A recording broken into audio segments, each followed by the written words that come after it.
Good afternoon and welcome to our webinar. We'll go ahead and get started in a couple minutes. My name is Darren Gale with the City of Sacramento.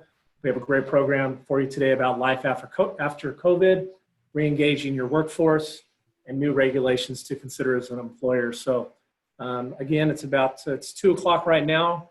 Maybe in a minute or two, we'll go ahead and get started. We have additional folks joining us. Just as a background, if you have any questions for the panelists during the program, we ask you to use the chat function of the Zoom and go ahead and ask your questions or present those questions during the program, and then we'll answer them after the presentations. So again, we'll get started here just in a couple minutes.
Again, welcome to the City of Sacramento's webinar. We'll go ahead and get started here in a couple minutes. Just waiting for a few additional attendees to arrive, and appreciate you participating today.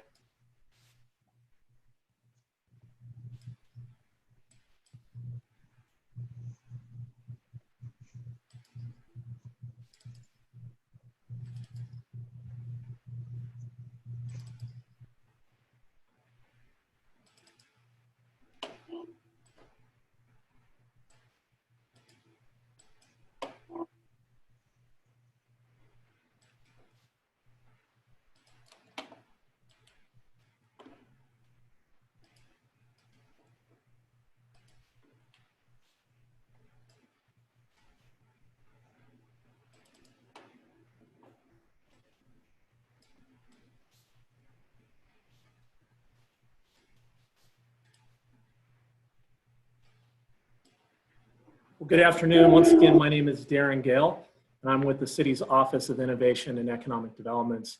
We'd like to welcome you today to our webinar series, Resilience, Repurpose, and Recovery.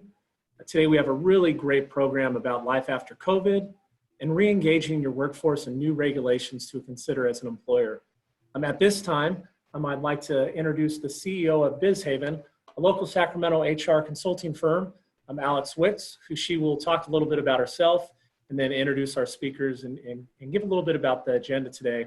Before I pass it on to her, I do want to let you know that this is being recorded, and we will have this online tomorrow on the city's website at cityofsacramento.org/biz-webinars. So at this time, I'd like to introduce Alex and want to express appreciation from the City of Sacramento for you participating today in our webinar. So Alex, go ahead and take it away. Thank you, Darren, and thanks everyone for joining us today. My name is Alex Wicks, and I'm one of the founders here at BizHaven. Before we jump into things, I'd like to just share some background on BizHaven. We're an HR and safety resource for employers based here in Sacramento, as Darren said, and we specialize in working with small to medium-sized businesses here in Sacramento, focusing our efforts in California while also working with companies across the nation as well. Our goal at BizHaven is to make HR and safety compliance simple for business owners by partnering them with subject matter experts and offering very hands-on support. In today's webinar, we will be focusing on life after COVID and how to re-engage your workforce and what new regulations to consider as an employer. Hopefully making it easier for you to get direct feedback and answers to your questions, especially given the current health crisis. There's just a lot of change and moving parts, and our goal is to really streamline and give direct access to professionals who know what they're talking about. That said, I'd like to introduce you to our speaker, Anna Town. She's my co-founder and CHRO at BizHaven. Anna has spent over 20 years working in the human resources space and has become a subject matter expert in California labor law and employee relations. Anna has worked with over 200 businesses in Sacramento, bettering their internal processes and just lowering exposure overall. Our other speaker is going to be Jan Roos, a partner at Witten Law Group. Jan's background is in commercial transactions and complex litigation, giving him a unique perspective on how companies can organize in the present and plan for the future. Jan's years of advisory experience for high-growth companies has allowed him to accurately assess legal needs and design effective strategies for compliance.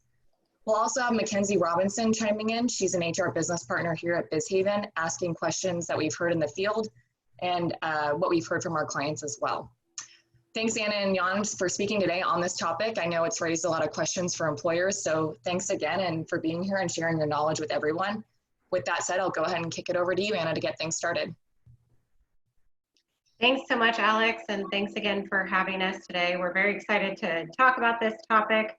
As you see it on the screen there, we are going to be discussing very pertinent information as it pertains to life after COVID, and many employers, as we're seeing a lot of our clients as well as other businesses that we're interacting with, have so many questions surrounding this, whether it be they're still an essential business and they've been able to continue business through all this, or now in this phase 2, as what we call it, they're starting to reopen their business. So we'll touch on that reopening piece as well as the OSHA and CDC guidelines that you'll want to pay attention to, specifically the safety protocol when it comes to reopening your business. Also emphasizing that strong communication, making it clear that throughout all this, that's very pertinent at this time. And then Jan will go into the risk mitigation piece. And then finally, as Alex stated, we'll go through the questions and answers. We do want to make sure all of your questions are answered today, so make sure to chat those in as we are going through these different topics and conversations, because we want to make sure we have those answers for you. So let's get started. As we are, going through all of this, and all these thoughts are going through your heads as far as, okay, we're ready to reopen.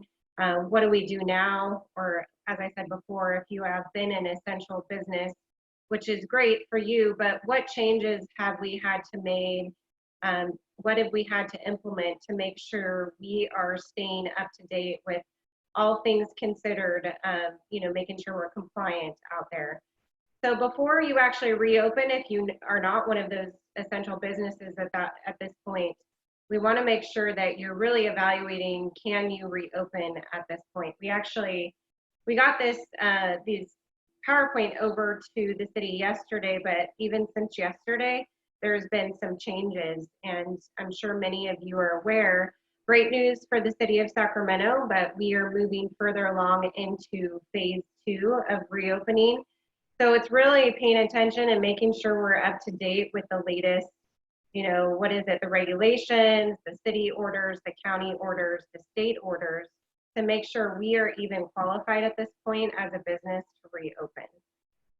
As you know, the city can be more stringent, or the county can be more stringent, and there's going to be very specific information in these orders that we must follow as businesses. And some of those being, practicing the social distancing, that we all love that term now. Do you have, that 6 feet social distancing between your employees, between your, the public coming into your workforces? Are you following the infection control precautions that are required?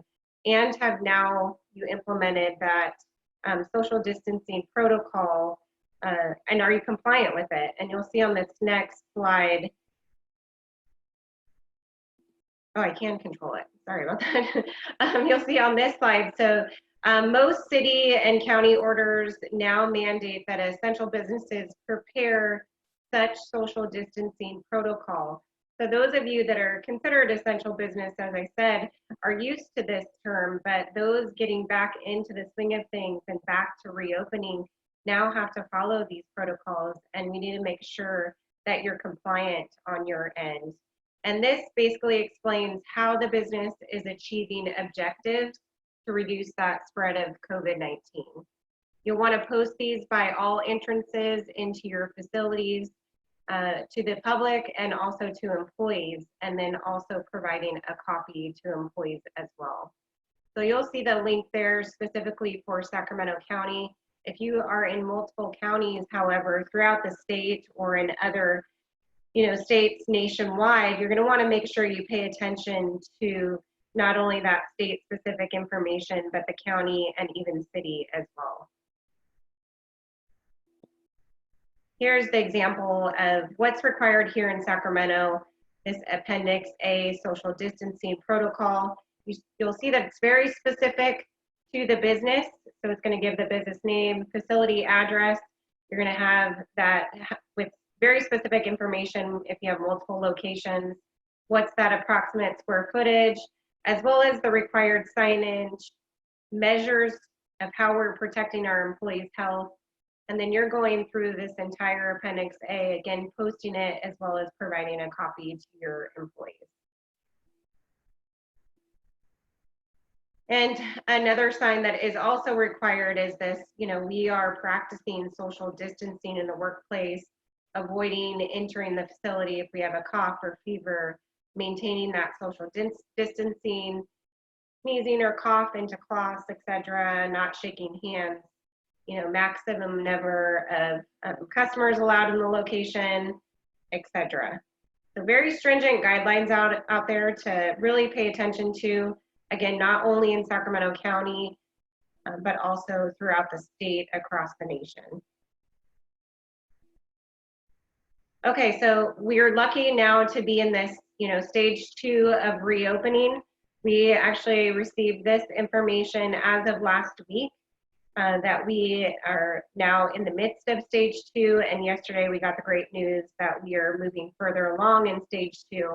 But it's important to note, just because we're in stage 2 doesn't mean that we can immediately go back to the way things were. In fact, going back to the norm is going to be quite some time, and there is going to be this new norm that we have to pay attention to and be compliant with.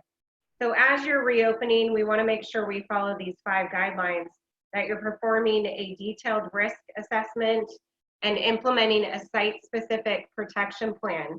So what does this mean? We are actually looking at our business, how we are involved with not only the public, but our employees, and we are building this site-specific protection plan.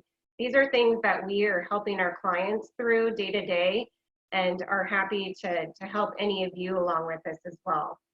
And then that number 2, it's important as we develop this plan, we are making sure we're training employees on how to not only limit that spread of COVID-19, but maybe how do they screen themselves on a day-to-day basis?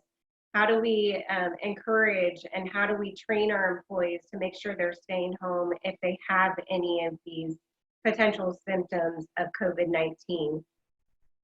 So it's very important not only to have that detailed plan, but to make sure we're training our employees, not only just giving a copy of that social distancing protocol, but we're training them on that as well, for example.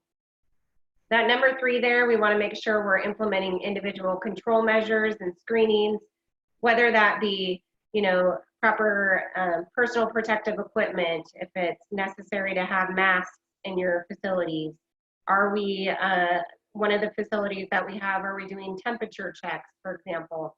So what's required for your business, and what are we requiring as we reopen? Obviously, the disinfectant protocols are going to be required to be implemented, and then the physical distancing guidance specifically. You'll see this link down here, this industry specific. This is specifically for California, and it breaks down the number of industries and goes through the proper protocol and requirements in each of those industries. This is new as of in the last couple of weeks. So I would highly recommend to make sure you're paying attention to that. Look specifically for your business and that guidance there. And then feel free to reach out with questions on how we need to walk through this as a business. Okay, some other reminders, not only the city, state, county that we need to pay attention to, but also what are the recommendations from the Center of Disease Control? What are those best practices that we should be implementing? So some measures to improve sanitation and hygiene. This may be, providing those sanitizing mechanisms, having employees wash their hands on a regular basis, encouraging those that walk into your facility to run through that sanitization. Also reminding employees as well as any guests or any customers, if they're feeling any signs, they should not be entering into your facility. Some physical workplace measures to protect employees. This is, are we getting that social distancing in order? Are we taking workplaces and workstations? Are we social distancing them? Are we removing chairs from conference rooms to make sure that there is not that social gathering that we once had before? So implementing these physical necessary workplace measures is important. We also want to make sure with the policy that we are encouraging, either staggered rotating shifts or encouraging that work from home, whatever we can do to make sure that we are reducing any of that exposure. And then obviously the measures to prevent any type of crowding, as far as we've all seen out at, different retail establishments, well, not really retail at this point, but different grocery stores and whatnot, what we can attend right now. There's going to be measures, or there are measures in place to limit that crowding in these grocery stores at this point. So doing the same on your end as well. And then some suggestions to keep operations running smoothly is we really want to make sure that you are developing and implementing an infections disease control plan. So not only are we preparing this, but we are getting it in place. We're rolling this out to our employees. We are going through the necessary training requirements with our employees. So these are definitely the CDC best practices and all areas that we can assist with at BizHaven. Also on the screen here, you'll see the DOL and OSHA has guidance on preparing workplaces for COVID-19. This was established very early on with COVID-19 back in March, and you'll see that information provides some great resources as well.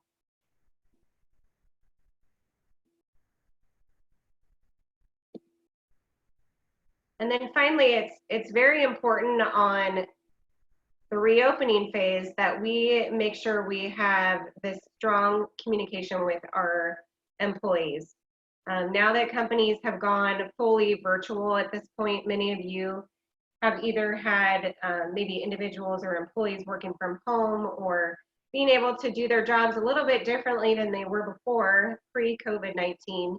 It's more, it's very important that individuals are communicating more efficiently and more frequently across a networked environment. And many of you have had to change the way you communicate with each other, whether it be through different channels, via Slack or different areas, really focusing on how we can change that communication and not having those same expectations that we once had when it comes to this. Employers must make opportunities for dialogue by employing different channels, numerous channels across the board. What's going to be effective and what has been effective and what can we allow going into the future with this. So we also want to make sure communication is easier for employees, making sure removing those roadblocks, or we really want to make sure that we're pushing that decision making out and down, providing employees with the tools and training to empower them to do so. And now, more than ever, we really have seen those traditional hierarchies gone. True leaders must really step up to facilitate information flow across the organization. And we want to make sure our employees are aware of that 100% at this time. So I'm going to turn it over to Jan at this point, which he will focus more on the mitigation and legal aspect in regards to all of this. Yeah, thanks, Anna. So Obviously, a lot of what we're covering and a lot of the primary considerations for California employers and businesses of all sizes right now relate to protocol. That is designing beneficial practices at the workplace, at every work site, regardless of whether it's on-site or whether you have remote employees. If they're not working from home, but they're working on site, a lot of what we're covering relates to best practices from CDC guidelines, OSHA guidelines, any occupational safety and health best practices, any state, municipal, locality-based recommendations should be considered by each employer. But from a risk mitigation standpoint, it's a little bit different. So beyond communication, which is key right now, communicating new policies to employees is crucial, but documenting what that communication is could be just as important. We're encouraging all California employers to really take some time to develop these policies and actually write them out. Anna has given some good resources for what's out there, and a lot of these policies, or at least examples of what could be an effective strategy for different employers, are out there and exist. We recommend that you aggregate some of those, make them your own, and as you're communicating to employees, update those policies regularly. The reason that we encourage comprehensive documentation that's updated from time to time relates to everything from actually enforcing health and safety best practices to potentially mitigating risk and potentially defending yourself as a California employer, because a number of laws specific to COVID-19 and specific to health and safety in the workplace are being updated quickly on the fly right now. And probably the largest, most important underlying practice we can encourage employers to get into is to create documentation around these policies. California has been leading much of the nation in terms of implementing policies, but much of it is left actually to individual employers to actually oversee and manage. Communication to employees doesn't just happen, and although you may have various levels of management that's good at communicating, if they don't have documentation readily available to them, it could be hard, or you may end up with disparate communication protocols. So all companies are advised to maintain and communicate health and safety protocols, ensure and limit risk of exposure, certainly at the work site, and if you have employees working remotely but together in any way, same policies should apply. And beyond that, one of the biggest risk mitigation factors that we should consider as California employers right now, and I don't know that I can jump to the next slide, but on the next slide, relates to the recent change in workers' compensation in California. Just within the last couple of weeks, Governor Newsom signed a new executive order, which is actually a pretty sweeping change related to workers' compensation. It's something that California employers should carefully consider, because what it effectively does is it switches the burden of proof for whether a work site or workplace what we're calling an injury actually occurred at the employer's place of business or at a location where the employer had designated the employee to go. It used to be the case prior to this executive order that for workers' comp claims, employees had a burden of proof to establish that they had acquired an injury or a disease, in this case, on site.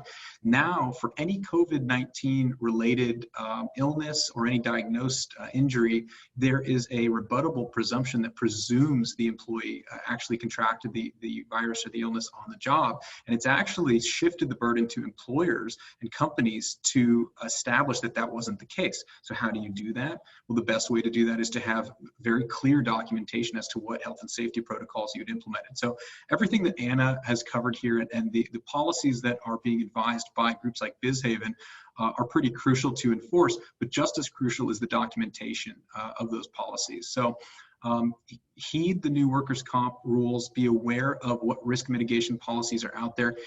We always say it's a lot easier to actually put some of these policies down on paper now, create your paper trail as an employer, and do right by your employees, but also keep your own risk mitigation policies in mind. And to the extent you need help with those, reach out and partner with HR and legal groups as necessary to ensure that you know how to create, retain, and update documents for these purposes. So those are the big risk mitigation considerations here. And I know we're seeing a few questions come in through the chat here, so we can move over to that, I think. And I see just right off the bat, I think these are in order.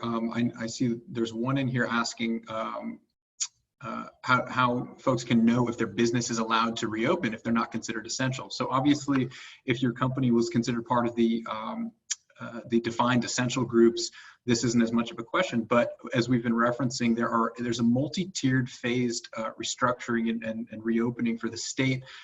Most of this is dictated at a high level by the state, and so the governor's office has been releasing what the phase plans sort of look like. But generally speaking, the stage 2 reopening consideration includes groups like non-essential manufacturing, retail businesses that are especially prioritizing curbside pickup, childcare facilities, schools, and then offices where remote work isn't possible, and especially where some of the policies and health and safety procedures that Anna touched on can be implemented.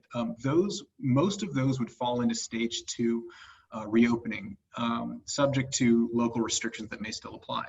Stage 3, you're now kind of getting into the more nice to haves of the business world, which would include hair salons, gyms, movie theaters, certain limited events and things of that nature. And stage 4 would generally jump to large en masse group gatherings, so larger concert venues, sporting events, things of that nature. All of these staged company reopening categories are still subject to modification, and we're really at the initial phase of stage 2 reopening across the state. So we're just starting to get into this, and every employer out there should be aware and really stay up to date on these policies, because they could change weekly. I think Anna mentioned too, some of them are changing daily. Yeah, so that is that one. And Jan, just to add to that, a good resource to look into is the resilience roadmap for the state reopening here in California, which can be found at covid19.ca.gov. And it's going to give specific information, not only for each stage, but also list out the types of employers or industries that can reopen and the different phases that go along with that. And I know, Mackenzie, there's quite a few other questions, correct? Yeah, there is. So we actually just had a question come in that specifically asks about where a skincare spa, would fall and whether or not it falls into stage 3. So it sounds like the resources you just listed, Anna, would be a great place to start, right? Yes, definitely. So going back to that California resilience roadmap for the state reopening, again, covid19.ca.gov is a great resource for that. And as Jan mentioned, unfortunately at this point, that industry specifically would fall under that phase 3. Okay. And then we did have a question come through with regards to tenants in a multi-tenant or multi-floor office building when a property manager controls operations in regards to various protocols and guidelines returning to the office. Do the property managers have obligations to follow these protocols? What's the best guidance for employers that are in a multi-tenant, multi-floor office situation? I can jump on that one. So yeah, so the obligations are a little bit different for the owner or property manager or landlord of a multi-tenant building. So we remove some of the employer-based considerations, and you know, I tend to think of these things in terms of health and safety and then also risk mitigation. So landlords and owners and those managing multi-tenant buildings certainly do have some obligations related to health and safety. Many multi-tenant owners are increasing disinfectant use. They are increasing, or rather they're stepping up how they allow people to actually access or exit the buildings, so ingress, egress considerations. And a lot of them are posting helpful signage around the building to either let tenants know what they're doing to limit exposure and minimize health and safety concerns, but they're also highlighting what considerations tenants themselves should actually be posting within their units. Now, they are not subject to a lot of California's employer requirements and restrictions, but there's still a significant amount of liability that owners and property managers and landlords should be considering here. And to the extent that there's any concern that tenants may be returning too quickly on site, or that they're returning in a fashion that encourages customers to come to the property, owners and landlords should actually be going out of their way to document and communicate to all tenants what best practices should be for their building. Again, the considerations are a little bit similar there. The more documentation and the more health and safety protocol that they can implement on site, I think that the more well served they'll be in the event that something occurs and there ever could be a claim related to exposure on site. Again, we can't control for every component of exposure that's out there, but I think the best thing that owners can do is limit that by communicating and documenting protocol. Now, Jan, you talked about, documenting those protocols, and one of the questions we had come through is, does an employer have to create and communicate those COVID and social distancing policies prior to employees returning to work? Yeah, and that's a good question as well. So to the extent that an employer is essentially requiring or even requesting individual employees return to the workplace, you've got a little bit of division here as to whether employees are deemed essential or non-essential. So the first step would be to ask what stage or phase is the employer in, and should they even be reopening. After that, if they're asking employees to return, 100% employers should be communicating and documenting what protocols they have in place. If they don't have any in place, that's a concern. There are many new protective laws made available to employees, and particularly in California, which already has a pretty robust set of laws protecting employees at the workplace. Whether it's new leave policies available to California employees, or it's the workers' comp considerations that we touched on, employers would be well served to think through what these policies are, review which ones may apply to them, and if they're unsure, they should reach out to HR and legal experts on this, and document them. And really, most employers should not be having anybody return until they've at least had some level of communication related to COVID and related to what steps are being taken to minimize exposure. And a follow-up to that, Jan, would you recommend that employers have their employees sign something to address the pandemic? little open-ended. Yeah. Yeah. So here, what I think that question may be getting at is a lot of employers. This is related to questions that we've seen. So a lot of employers right now are thinking to themselves, well, okay, I can look at what's out there from a health and safety perspective. We can try to design, implement, and oversee effective protocols for mitigating risk and mitigating exposure at the work site. But what can I do to encourage my employees to also minimize risk? And so there are some things that can be done here. I think, over the last several weeks where we've been putting on presentations like this and going through these, the general guidance has been to keep employees informed, certainly not only of best practices while they're at the job site, but it's fine to share information related to minimizing risk as employees are returning back. And that, of course, includes some common sense principles, like if you are otherwise sick or experiencing symptoms that you think could in any way be related to COVID, certainly let your employer know, and it might require you to not show back up to work, at least for the time being. In terms of signing something, I don't really know how beneficial that would be. Again, just like for us, where we're advising on these protocols and practices, things are updated daily.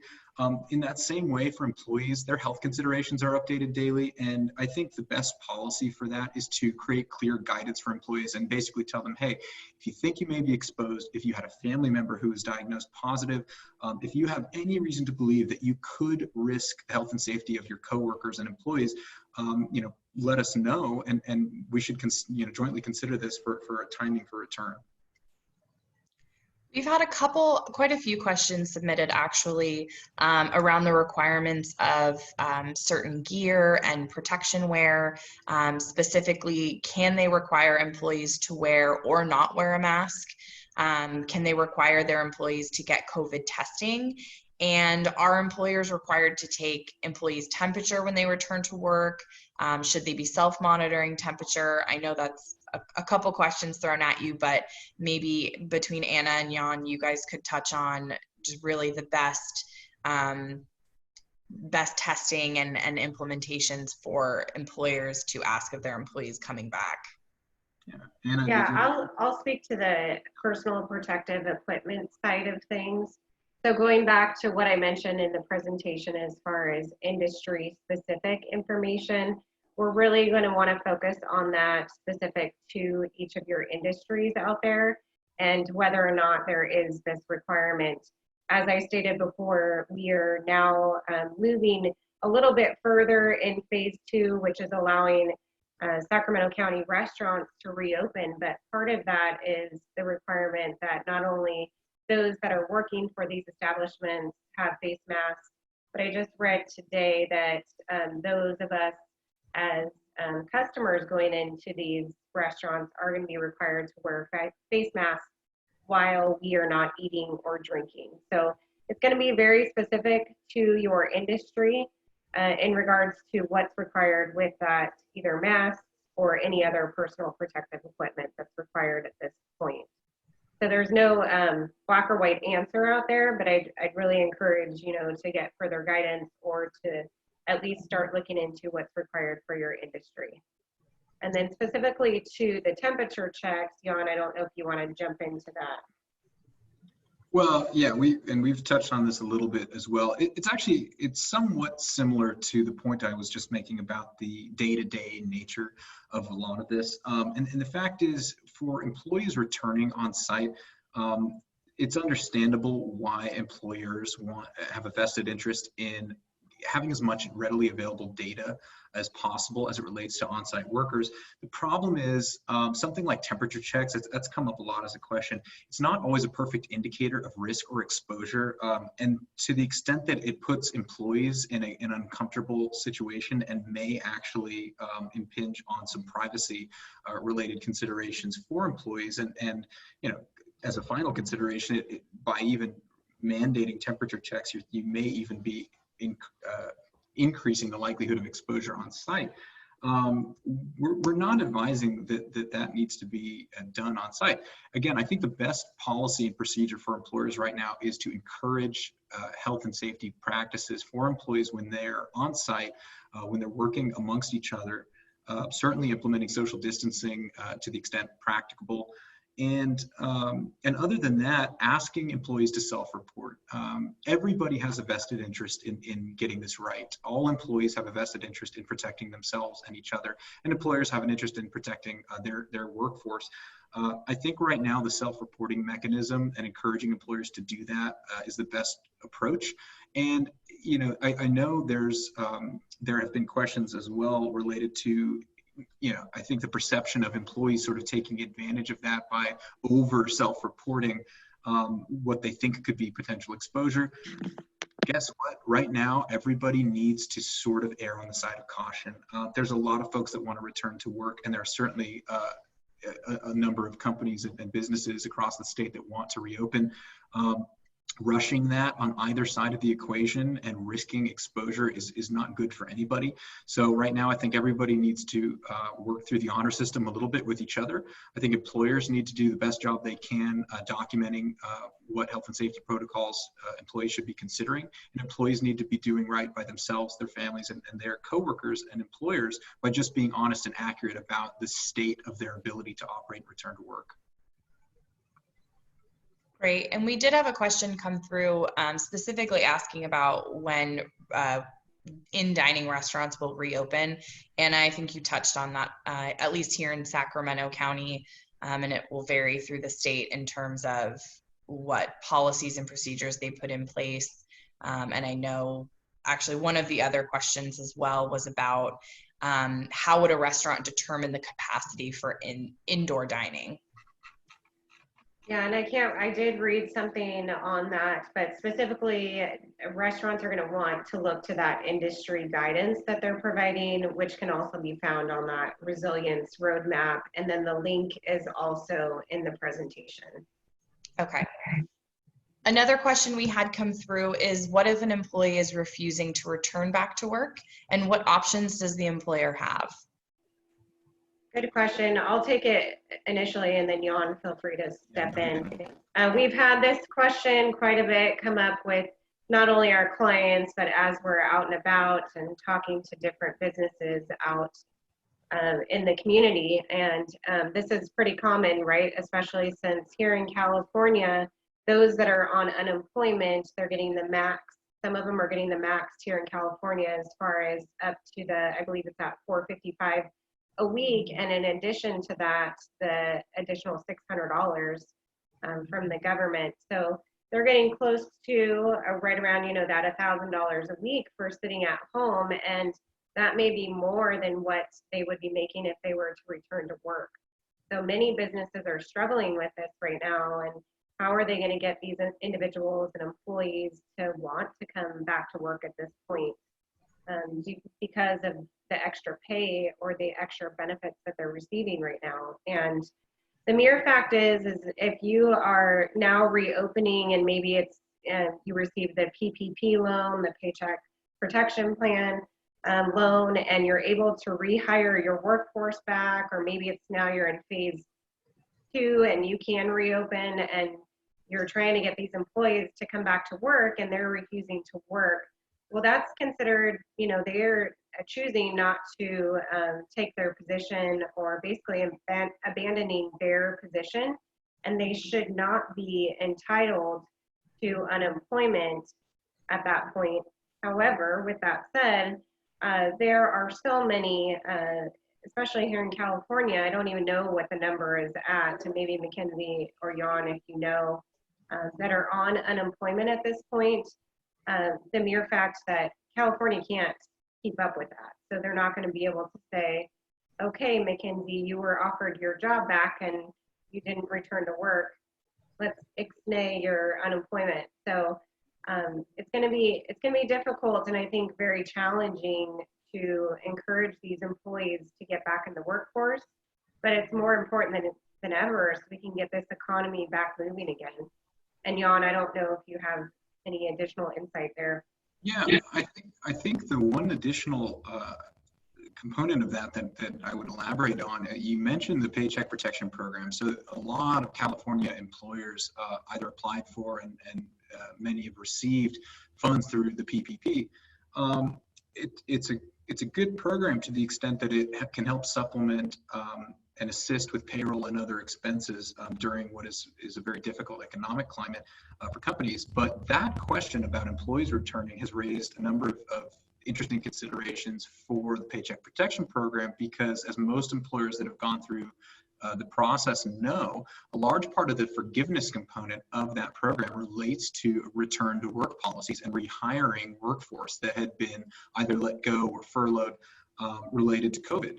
So to the extent that an employer has a vested economic interest in seeing those individuals rehired because they need to get them back on payroll in order for those funds to be forgiven and to be used properly, this creates a difficult question for the employer, which is, I'd love this employee to return.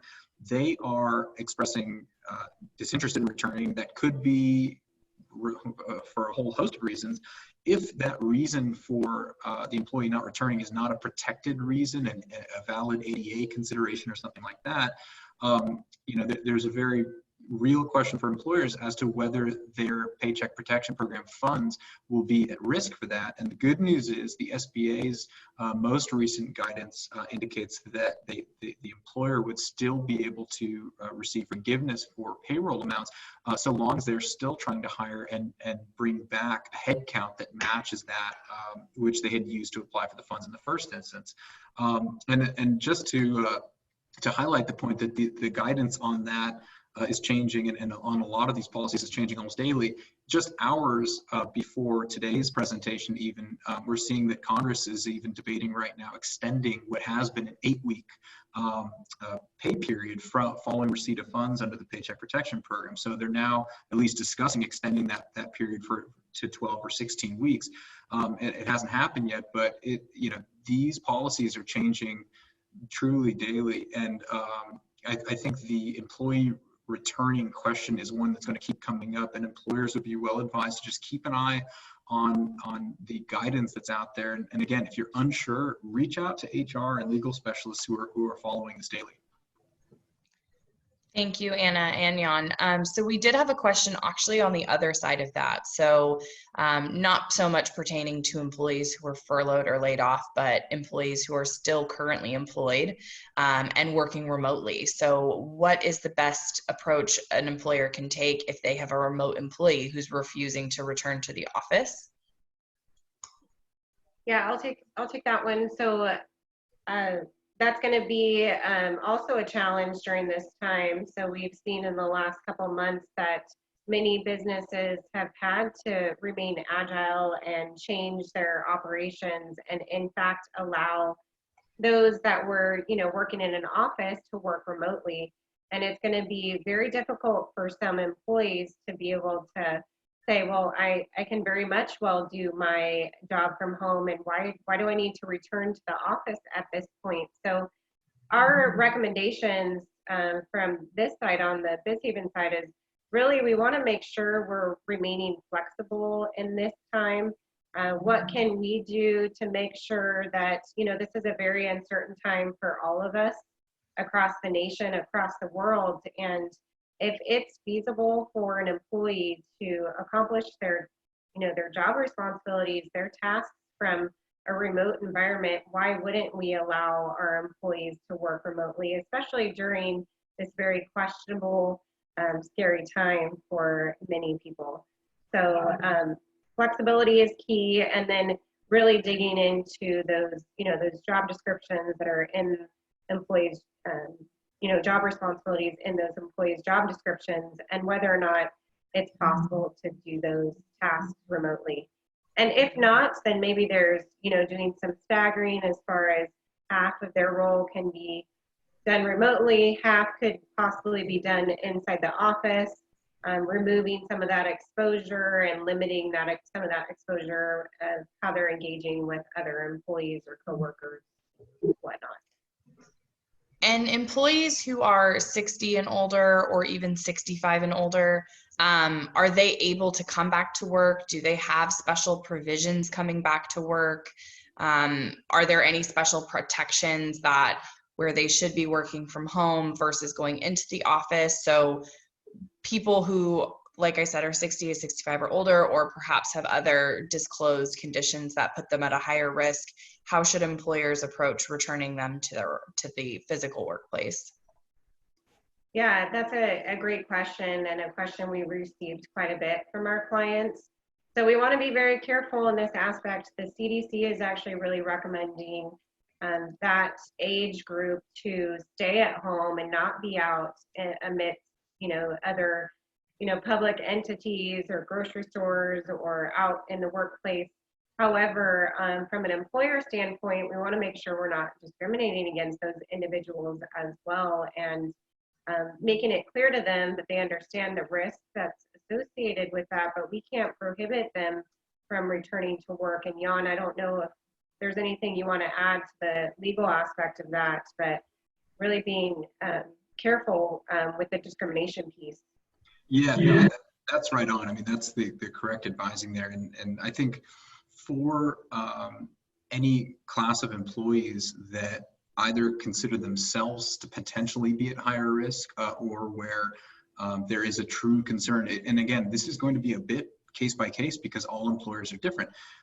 If, for example, if a given employer, if the nature of on-site work is such that the work is best done on site, it could be because information and data or documents or something that is regularly used for the work is just only located on site and can't be removed. But otherwise, workstations can be socially distanced. And safety and health and safety protocols can be effectively implemented. I think there's less of a concern there. And so I think there needs to be ongoing dialogue with any of those employees that are of an advanced age. To the extent that a particular position or an employer, the nature of the work is both that it needs to be done on site and there is a real concern related to COVID, I think the employer, again, should communicate with employees. And employees, Anna mentioned this, but California employees have a number of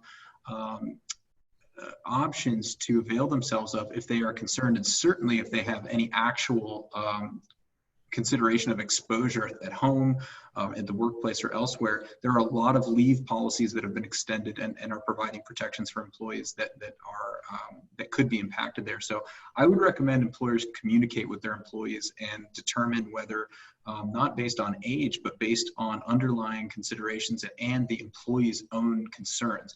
And I'm not sure if you touched on this, but one thing that has come up is just an employee's not unfounded, but an employee's concern or stated concern that they don't want to return purely because of a risk of exposure that there's no actual factual basis for. I think a lot of employers are concerned that when they ask employees to return, the employees will simply say, I'm not comfortable doing that, not for a specific reason related to that work site or that job. They're just saying that. Again, Anna did touch on this a little bit, it's putting the employer certainly in a tough position, because if they are otherwise qualified under the staged reopening to have employees return, and they feel comfortable with the health and safety protocols that they've implemented, if an employee just simply doesn't feel comfortable returning, there's only so much an employer can do there, and it might turn out that employment relationship is not going to continue. Thank you, guys. And for someone who's not a safety person, how would they go about implementing the changes that we've talked about in this presentation? The question is, they've heard people mention a risk assessment. Is it in the employer's best interest to do this? And again, if they're not a safety person, how would they go about finding resources for a risk assessment? Great question, and why we are here today. So us at BizHaven, as well as on the legal side with Jan, with Witten Law, we can definitely be that resource for employers. BizHaven not only focuses on the HR side of compliance, but also on the safety side. So definitely recommended to get those industry experts involved and help, kind of navigate through those required waters, so to speak, at this point, and make sure you're compliant on both ends, not only HR, but also the safety side. And in the event that they have, that a business has an employee or a client that contracts COVID-19, what are the specific procedures that they need to be taking as far as notification to clients and employees? Do they need to go on a full lockdown? Should they be closed for a specific amount of time? Can you touch on that a bit? Yeah, and Jan, feel free to jump in, or even Mackenzie too. We've actually had a number of our clients that have experienced this. Not to say that all our clients have been exposed to this COVID-19, but we've had this question come up, and some were at the very beginning stages of this, and we actually had a client that had to shut down completely before the shelter in place even went into effect. So really making sure, the employee that's been either exposed or now has contracted it, how much exposure have they had with other employees?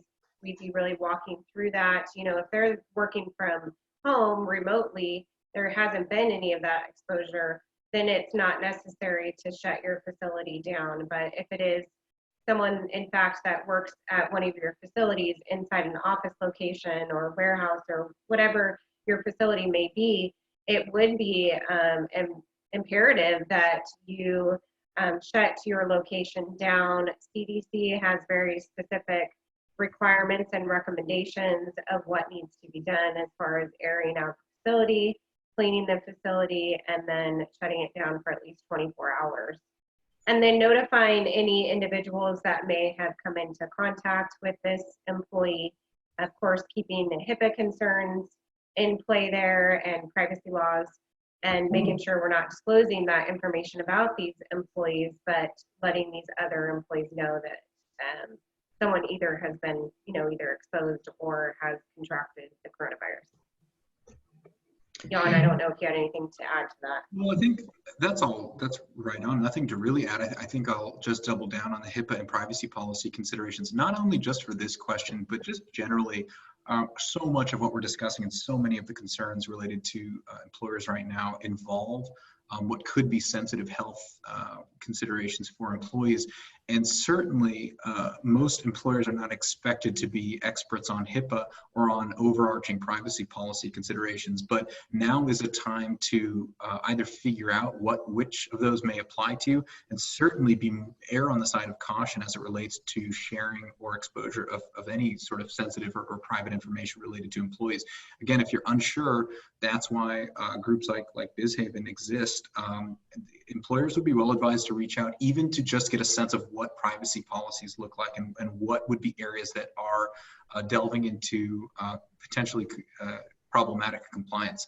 So yeah, I think I would just reiterate that HIPAA and privacy policies haven't gone away. If anything, they may be strengthened right now, and employees are very sensitive about issues related to health. Great, thank you. Now, in terms of, and we touched on this a little bit before, but employers providing masks, disinfectant, other preventable measures to reduce exposure. Are employers required to provide them? Can they ask employees to bring their own? So if they, again, feel free to jump in, but if they are requiring their employees to wear masks, then they better for sure be providing these personal protective masks if it is a requirement. However, if it's more on a volunteer basis, there's no problem with allowing your employees to bring in those masks. But here in California, if we are requiring an individual or an employee to wear something, use a certain equipment, etc., there's very much compliance concerns there, and as a business, you'd want to make sure you're providing that. Thank you. One of the questions that came through is about if they don't have a COVID policy created, is that deemed an unsafe work environment? Anna or Jan, I don't know if you guys want to take that. I would say probably at least the next year or more of litigation will bear out that question a little bit more, but it would be a lot easier to just get the policies in place and not find out. Right. And then we do have quite a few questions regarding reopening and limited capacity. So in which stage can a non-essential office open? Stage 2 does say that offices where telework isn't possible can open. Which stage would offices fall into where employees can telework? Yeah, I mean, it's most likely going to be phase 3 and beyond, where if they can telework, they're really trying to deprioritize folks coming back and returning, because it's not just the work that's done in the office, it's also just the reality of having more folks out and about generally. So they're really trying to limit that. If your employees can telework and still functionally do their jobs, they should be for the foreseeable future. Okay. And do you happen to know micro enterprise retail stores, do they have a limited capacity guideline? I don't know any of that off the top of my head, and that would be something we'd have to look into. Yeah, that's going to be related to specific space and literally fact by fact on each retail business. Okay. Darren, I see you hopped on. I don't know if we're reaching our limit here. Yeah. I don't want to stop the conversation. There's been great questions. I did want to add one thing. The city of Sacramento, if you contact your local chamber of commerce, if you're a business located within the city of Sacramento, and you're a member of a chamber or a PBID, or even if you're not a member, if you contact the chambers, the city is providing free masks. So up to 10 masks per employee that you can pick up. So that'll be happening here, just here in the near future. So, and we'll be working through our local community-based organizations, nonprofits, and chambers of commerce. So, Mackenzie, if you had one last question you might want to pass on, and then from there we can provide everyone's contact information. Sure. The question is asking, they have a small group language program, not a daycare or a school. So when can they consider their business to be open, or if you have any general guidance on what phase they would be included in? They are, I think I read they are actually in this phase 2. One of our clients actually falls into that and are reopening as of June 1st. So I would again encourage that, stressing, looking at that resilience roadmap, what industry falls into which phase, and really dissecting those details.